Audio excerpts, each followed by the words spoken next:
Brace yourself. 2019 is over and done, and like many years before, there's been a cavalcade of games for the community to play and discuss. Whether it was a AAA hit or an indie underdog, each game managed to carve out its own place in the zeitgeist. And while some got more attention than others, it's difficult to see any time in 2019 where the release schedule felt barren or uneventful. As the last year in the decade, various outlets are making claims of what games shaped the 2010s, but I don't want to get ahead of myself. I want to talk about 2019 on its own first before diving into my favorite games of the last 10 years, so no better time than now to do that. Like last year, I'll be discussing all games I played for the first time this year, not necessarily the ones that I found to be the best. If I had enough playtime to construct an educated opinion on the game, it'll be in this video. However, a lot of the games that I played I eventually made full videos on, so in an effort to avoid repetition, the games discussed in this video will be the ones that were not covered on the channel already. I've made my cases for games like Kingdom Hearts 3, Yooka-Laylee and the Impossible Lair, and My Friend Pedro, so there's no point for me wasting time in this video saying things I've already said. So without further ado, here's PostMesmeric's 2019 in-games. The first Layers of Fear was an interesting experiment, taking the mind-bending structure of Konami's PT and mixing in some well-choreographed scares throughout its brief runtime.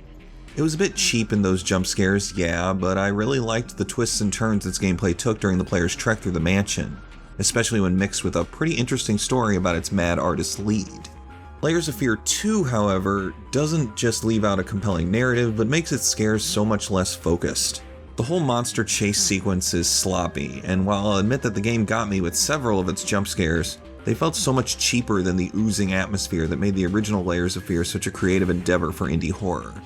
Layers of Fear 2 is just a lesser experience than its predecessor, and one that I just can't recommend. Blasphemous is a Metroidvania with a lot to show, the most noticeable being its absolutely fantastic pixel art. Seriously, this game's sprite work puts the gore in gorgeous, gruesomely displayed, but also rich with texture and expression. The world of Blasphemous is so bleak, but surprisingly, this is a pretty compelling Metroidvania with lots of lore to spread. The story is admittedly a bit dense, and I can't say that it drew me in as much as other games this year did, but if you're a fan of how a game like Dark Souls keeps its story on the peripheral side of things, you'll find Blasphemous's approach to storytelling to be worth the investigation. On the gameplay side of things, it's a bit formulaic, with plenty of backtracking and secrets to uncover, but there's still a rock-solid foundation keeping the design steady. Combat is gripping, exploration is fluid, and the challenge is on point, with some great boss fights and enemy designs. I was even eager to take on the tougher platforming challenges to get those rewards and upgrades. While I wish it pushed the envelope in the gameplay department a bit more, Blasphemous still grabbed me with its excellent presentation and tight Metroidvania fundamentals. Definitely worth a look if you're a fan of the genre. One of 2019's most controversially received games, Pokemon Sword and Shield, was admittedly difficult for me to express my thoughts over, but overall, this is a pretty solid Pokemon game. The enhancements do feel daring for the series. I love the wild area and the behemoth Pokemon you can encounter wandering the overworld. I spent hours upon hours grinding and leveling up my team, setting up camp and hanging out with my Pokemon, and just exploring what feels like a fresh new take on the formula. This being said, there's plenty of room for improvement. As novel as the wild area is, it felt smaller than I would have liked, and there could have been more freedom in exploring it. Game Freak still insist on holding your hand throughout the first few hours, and I desperately want them to cater to more experienced players during that time, while still giving newcomers a chance to associate themselves with the mechanics. The presentation, while better than the last mainline game, still could use some improvement. The lack of voice acting makes many scenes feel stilted and bland, the stylistic elements of past gens are missing. And overall, this game still looks like Game Freak are not fully associated with the Switch and its capabilities. I can't say this is Pokemon at its best, but I'll admit that I had fun with it. I just hope the next Pokemon game gets the tightening up that this series needs to stay relevant moving forward. A simple idea taken to a ridiculous extreme, One Finger Death Punch 2 reminds me of those old Newgrounds stick figure animations, rich with insane amounts of gore, but also a humorously over-the-top tone. But its crazy style is not what makes this game such an addictive experience. It's the simplicity of its gameplay. One Finger Death Punch 2 lets you pull off insane moves and combos with the push of a button, and that minimalist design can lead to hours of mayhem. It can get a bit repetitive, but One Finger Death Punch 2 constantly gives the players new tools and moves to keep things fresh and invigorating. Weapons, enemy types, skill points, these complement such a crucially simple framework of gameplay and make one of the most addictive games I played this year. It doesn't stray too far from the original, though I don't think it needed to. One Finger Death Punch 2's honed ethos is just a blast to experience, one that proves that you don't need insane amounts of depth or technicality to make a game that's worth your time and cash.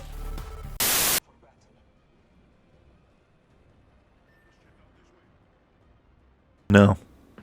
Alright, this one's cheating a bit at my own rule. I know I already did a video specifically about the Rin path in Catherine Full Body, but I do want to make note of the game's quality as a whole.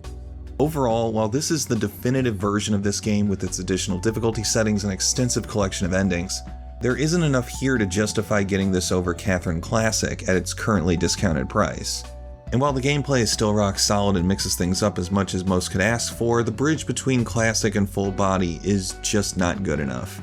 If you truly want to get the best possible experience with Catherine with all the content and narrative you could possibly prefer, Full Body is the way to go. But if you're experiencing Catherine for the first time and want to get a more condensed but still fully functional game, Classic is probably the more cost-efficient path. Catherine in general is still a fantastic game that I recommend wholeheartedly, but picking which version is an ordeal in and of itself. Really, Full Body doesn't justify its price tag very much, and sometimes even goes against the game's original ethos with its new content. It's a rougher remake than I thought it'd be.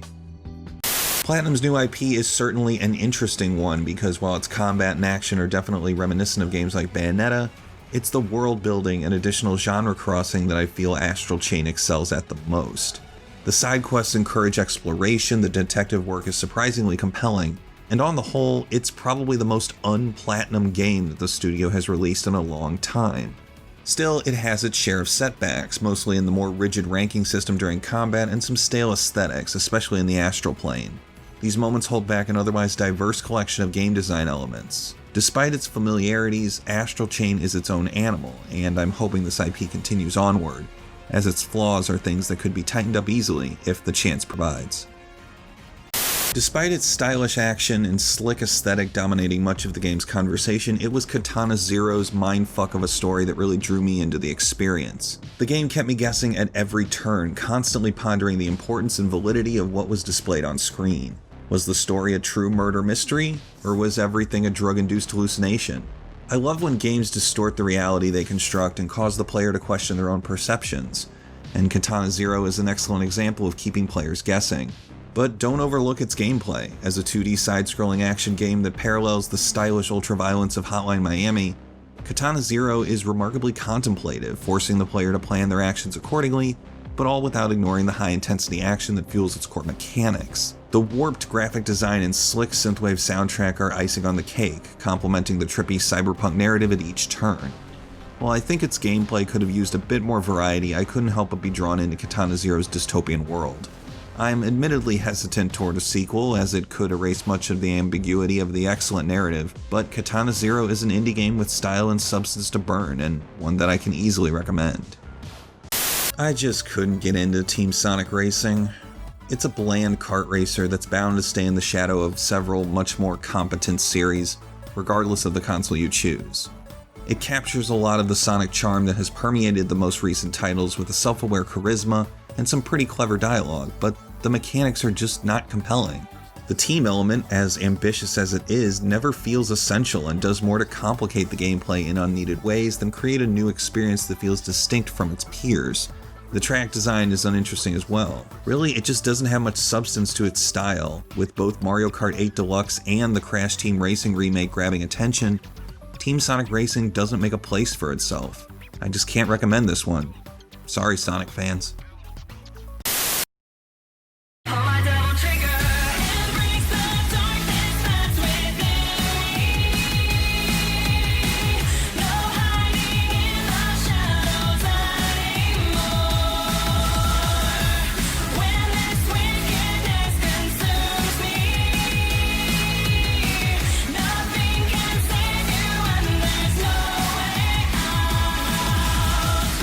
As limited as my time with new games was this year, this was the game that totally blew me away with how polished, stylized, and above all else, uncompromising as it was compared to anything else in 2019.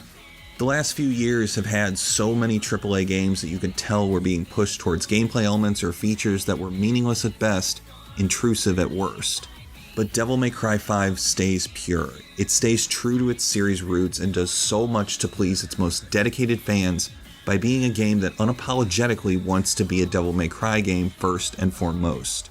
Combat plays almost exactly as Devil May Cry always has, but pumped up to a sky-high level of fluidity and variety. It's a game that needed that generational push to demonstrate its best moments, and it shows. And with a story that both revitalizes a saga and also puts it all into perspective with regard to even the very first game, Devil May Cry 5 is a summation of everything that a fan could love about the series. It's a wild ride that never takes itself seriously. Devil May Cry 5 shamelessly and unabashedly rejects the most obnoxious design elements that would have destroyed a game like this if the developers and publishers let them. Instead, we have a top-shelf action game that looks to be the kick in the pants the series has needed for years now. It's not without its flaws, but as a game that kept me gritting ear to ear, striving to improve and crank up that style rating, no game defined the best like Devil May Cry 5. It's my game of the year for 2019.